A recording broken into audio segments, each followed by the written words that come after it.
This is a film about the ultimate experience in rock climbing. It's a film about soloing the hard, classic routes of Snowdonia. It was made in 1986 and stars the main exponent of this deadly game from that period, Jimmy Jewell.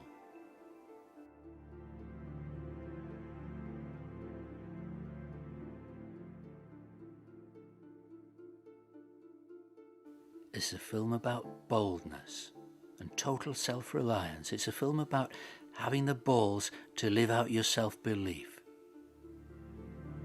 It begins here on Dinas Cromlech in the Llanberis Pass, with Jimmy soloing the left wall of Cenotaph Corner, a climb that still ranks as the most fallen off route in Wales. Except that, for Jimmy, falling isn't an option.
Jimmy climbed left wall 6 times for this sequence.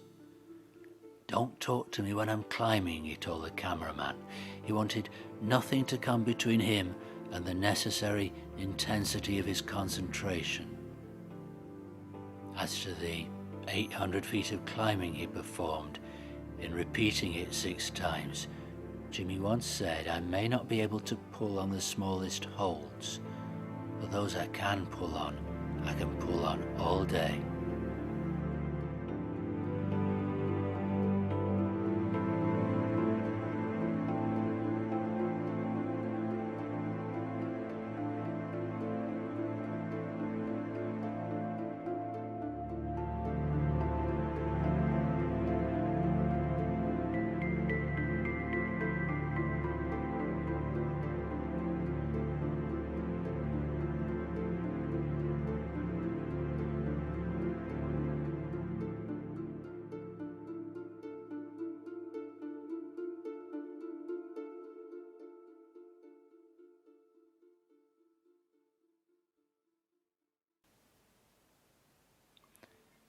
We catch up with Jimmy here as he starts the top groove of the Grasper on Craigbulchamoch at Dramatic, an insecure and technical pitch on overhanging rock.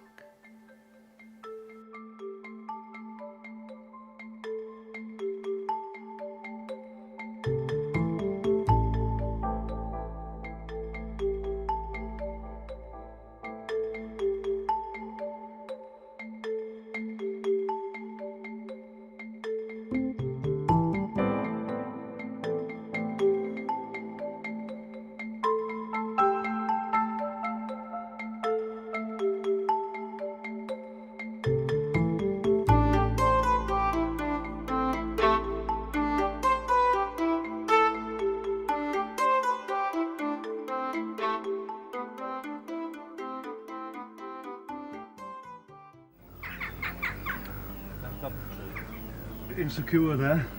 Oh yeah? Gosh. Don't like that one, do you? Sorry? Don't like that one. Nice one. Right. Nice one, Jim. Next.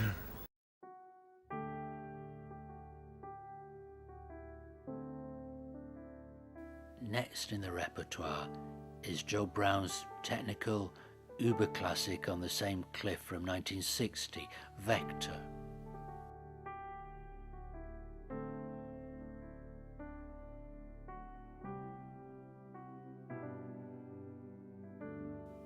"25 years before Jimmy's ascent, it was the last word in technical difficulty.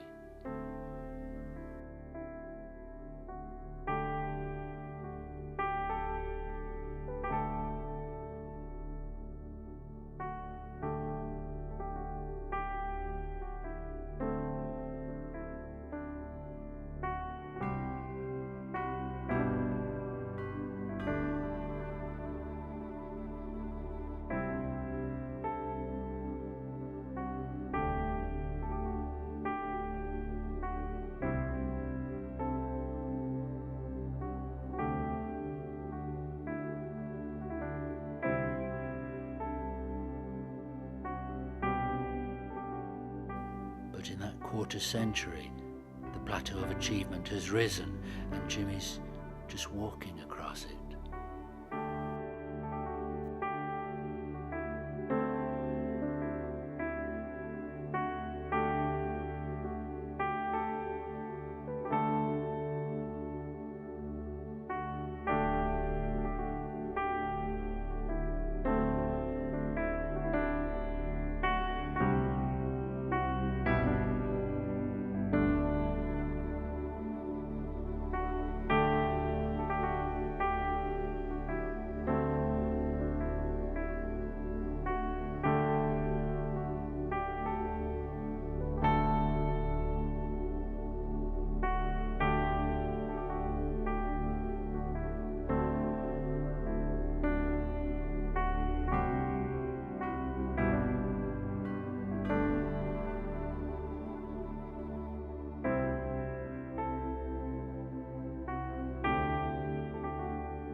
That's right. Nobody said it was going to be easy. Are we rolling? Yeah, rolling. Off Right, we go, Jim. here we go.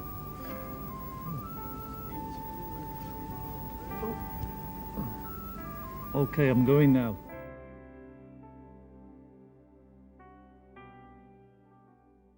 Much harder than Vector for the soloist is Silhouette on Craig Pantivan.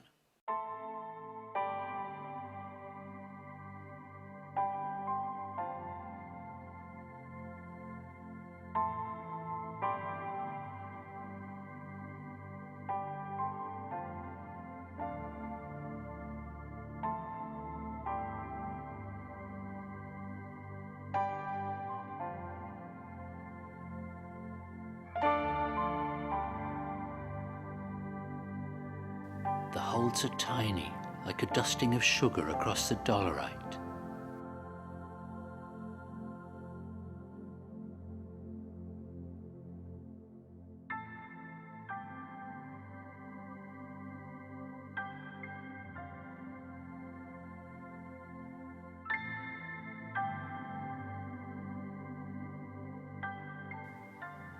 You're in balance, but there's seldom a good holder, point of certainty to base the sequences around. So the demand for precision and control becomes ever more absolute, and the objective risk, will that sugared quartz crunch into dust, is creeping in now to weigh against the illusion of total control.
Okay, lads. Nice going, Jim.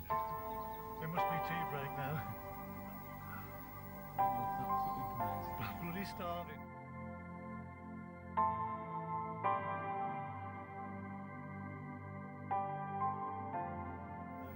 Got a good laugh, haven't you? Got a good laugh. Very good. Things you do to enjoy yourself. Impressive looking. Bloody hell. Don't forget, when you're good enough, you'll be too old. I know, yeah, that's trouble, yeah. There's a pity about youth. Great stuff. Wasted on the young. Oh, Good God. beautiful.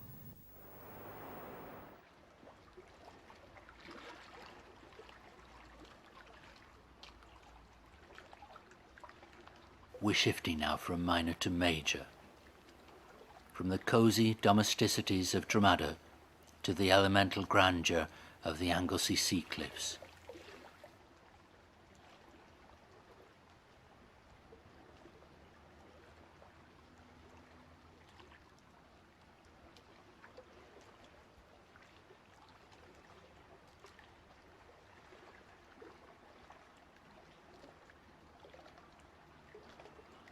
This is big, serious country, and Jimmy's here to make the first solo ascent of Tyrannosaurus Rex, Laurie Halliwell's great classic from 1969.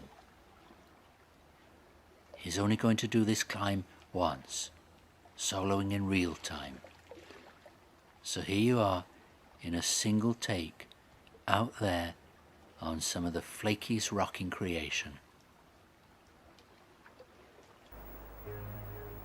Yes, I really enjoy this type of route. Steep, powerful, fast climbing in an isolated situation. Due to the salty air and the time of year, the flake remains damp for most of the day, and it's not until the sun finally gets around that it starts to dry out. My chalk bag is virtually 3/4 full, and I dip my hands in generously, and dusting the flake above, I make an effort to make the layback moves above now more secure. As I go through the crux now, I feel that I really am totally committed. There is no way now that I could reverse those moves below. And I bridge out in an awkward position as the flake leads around now to the right.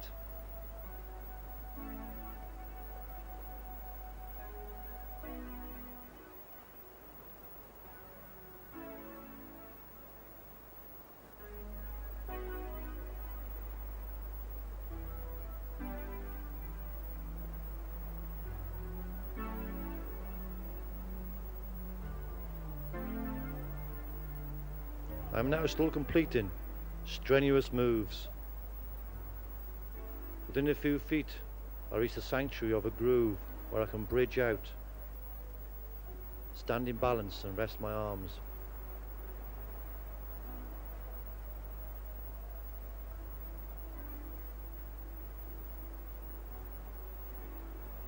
One more pull.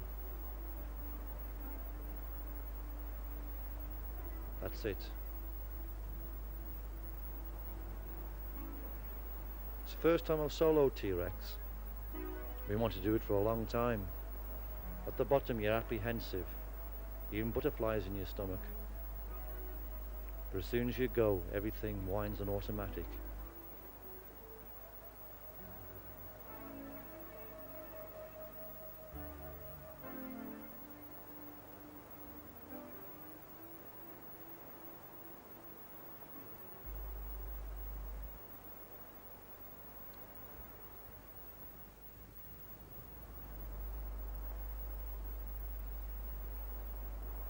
As you climb now, you're completely absorbed, standing on little footholds and fingers seducing small flakes.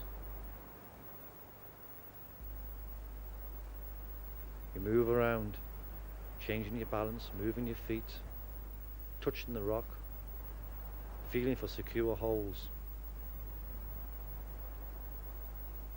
The hand traverse, a line of weakness that can be seen leading across to the right. Although of a low technical difficulty, the rock is a little suspect and demands care and sound judgment. The wall is vertical, an attempt to take the weight from your hands. You try to use your feet as much as possible. Your hand shuffling down the flake now, looking for the most secure point. The other hand joins it over above and crosses it. And you step down, concentrating on your feet.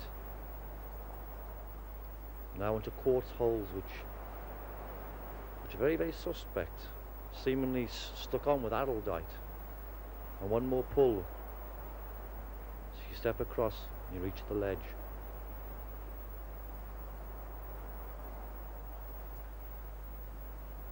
I feel particularly pleased with myself now, having completed the crux of the climb. Although the next few feet above, as you can see, the line which runs in the shadow is known as the concrete chimney,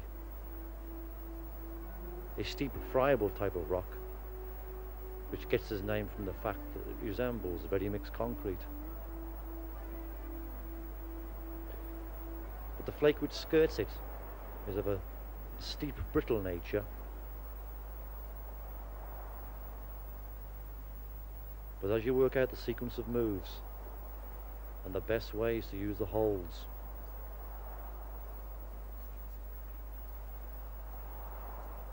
concentrating hard, willing them to be secure, you step up.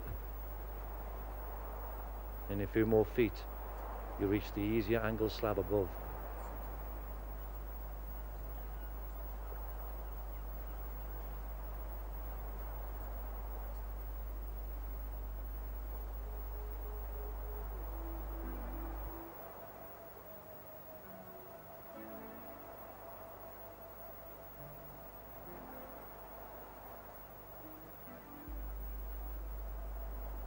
You must always approach solo climbing with a calm and relaxed nature, not aggressive or arrogant even. You get your best control and you climb the most efficiently when you're more calm and relaxed.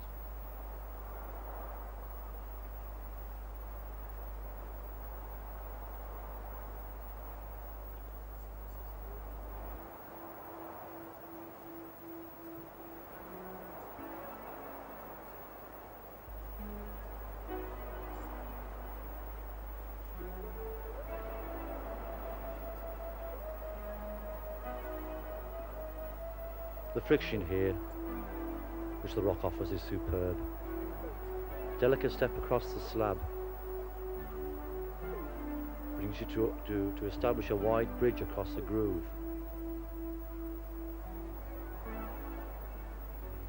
And easier climbing now remains above you.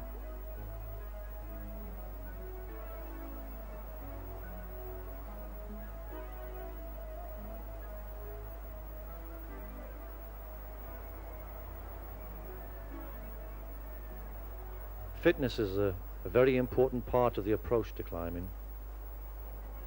Hours a week spent in a gymnasium really gives you the self-control required.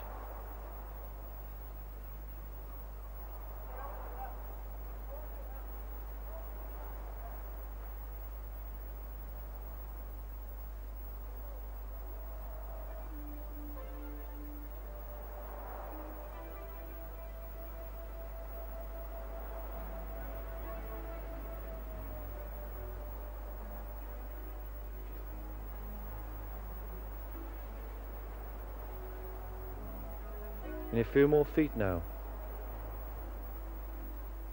As you move quickly across the easier ground, I look up and see a party on a route called the Dream of White Horses, a magnificent climb which traverses completely the Wen slab area.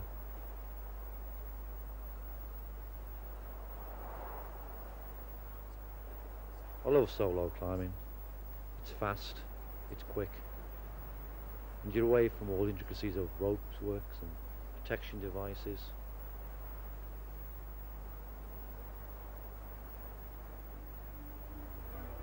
A party doing T-Rex in a conventional way would perhaps take 2 or 3 hours to complete the climb, as the speed of soul on the route is all too apparent.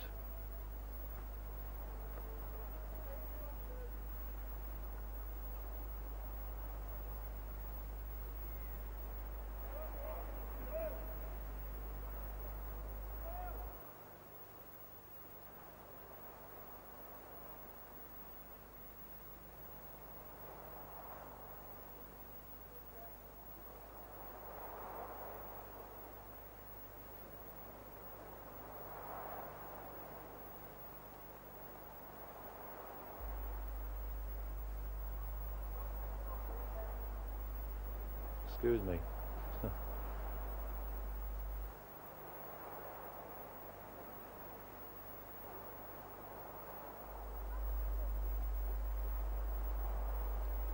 Although the climbing's, well, easy really, it's in an incredibly exposed position, hundreds of feet above the sea.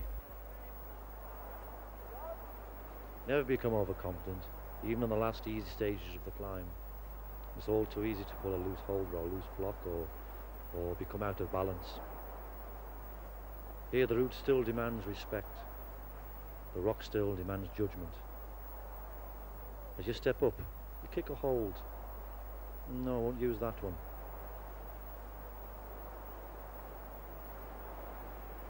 And into the groove now. The rock's solid there. No problem. step into the groove. A route like T-Rex, the intricate nature of the climbing and the path which it follows. To look back when you're near the top, yeah, it's great. It's amazing to see where you've come from. Amazing. And the feeling now you get is tremendous. Tremendous. You can't relive that. You have to look for something else to go and climb now. But it's there for a while, but for a few minutes, and you walk back and you sit down. It's really great. No fear, just controlled effort.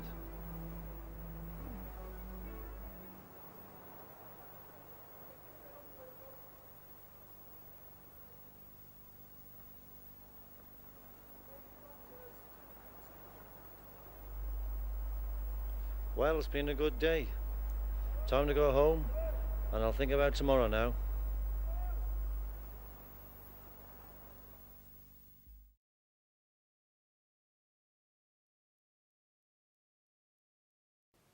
Jimmy was one of the greatest of all solo climbers. He was good-humoured, endlessly enthusiastic for his sport, widely loved.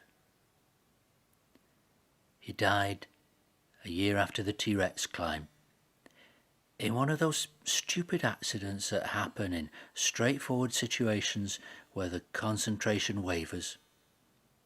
Down below Silhouette, in his trainers on a wet day. Smiler Cuthbertson was on a route close by, heard him gasp out, "Oh shit." This films the legacy of a beautiful climber and a delightful man.